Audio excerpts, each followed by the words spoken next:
काय सांगाल एकूण काय वातावरण वाटतं?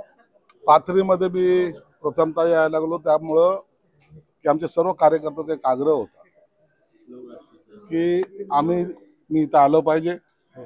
आता तुम्ही जर पाहिलं असेल तर सर्वांचा उत्साह जो होता रस्त्यावर कमाना असतील किंवा JCB मधून फुलं टाकणे असेल, त्यांना असं वाटतं की संघटनेचा माणूस आपल्याकडे आला पाहिजे, सर्वांना सांभाळून घेतलं पाहिजे. आणि निश्चितच माझी ती जबाबदारी आहे, मंत्री म्हणून नाही, एक कार्यकर्ता म्हणून मी आज या ठिकाणी भेट दिलेली आहे. आणि आता मेळाव्यानंतर पुन्हा पुढच्या आठवड्यामध्ये किंवा पुढच्या महिन्यामध्ये केव्हा यायचं याचा सुद्धा आम्ही प्रोग्राम करणार आहोत. विकास कामांचं उद्घाटन आहे, वेगवेगळ्या मोठ्या प्रमाणावर विकास कामं होणार आहेत. काय वाटतं एकूण पाथरीमध्ये येणाऱ्या काळात आणि आता काय विकास कामं होतील? पाथरीमध्ये विकास होईल. या ठिकाणी आमदार कोणत्या पक्षाचा किंवा कोणत्या पार्टीचा यापेक्षा या पाथरीचा विकास होणं महत्वाचं आहे. माझं त्याच्याकडे लक्ष असेल. आता तुम्ही पाहिलं असेल मार्केट कमिटीने एक रस्त्याचं भूमिपूजनाचा कार्यक्रम घेतलाय. अनेक आणखीन कार्यक्रम आहेत जे आम्हाला आता करायचे आहेत. आणि एक तुम्हाला निश्चित सांगतो, मी काल शिंदे साहेबांना बोलून या ठिकाणी आलेलो आहे. या शहराचा विकास करण्याची जबाबदारी ही माझी राहणार आहे. मुख्यमंत्र्यांचं विशेष लक्ष असेल पाथरीवर. निश्चित मुख्यमंत्र्यांचं विशेष लक्ष आहे म्हणून त्यांनी मला इथं पाठवलेलं आहे. आणि येणाऱ्या काळामध्ये तुम्हाला दिसेल की महिन्यातून एक विकास कामाचं उद्घाटन या ठिकाणी केले जाईल. उद्धव ठाकरे गटाचे खासदार आमदार काही संपर्कात आहेत अशी चर्चा चालू आहे का? तो पहिल्यापासून संपर्कात आहेत. आता ते यायचं, आता आम्ही कधी घ्यायचं हे आम्ही ठरवायचं. परभणी जिल्ह्यात कुणी आहे का?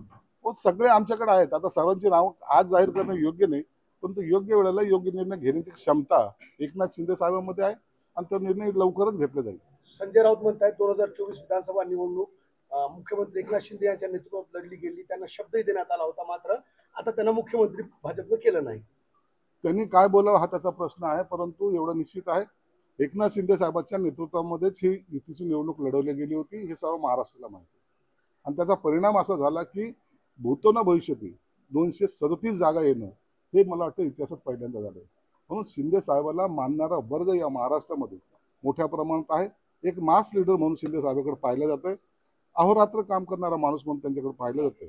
म्हणून आम्हाला मुख्यमंत्री पदापेक्षाही शिंदे साहेबांची इमेज आणखीन कशी वाढेल असा आमचा प्रयत्न राहील. शिंदे आणि अजितदादांचा पक्ष फोडला जाईल, नितीश कुमार आणि चंद्रबाबूंचाही पक्ष फोडला जाईल असं राऊतांनी विधान केलं. राऊतला काय सकाळी उठल्यानंतर तो रात्रीची उतरलेली नसते म्हणून सकाळी बोलत असतो.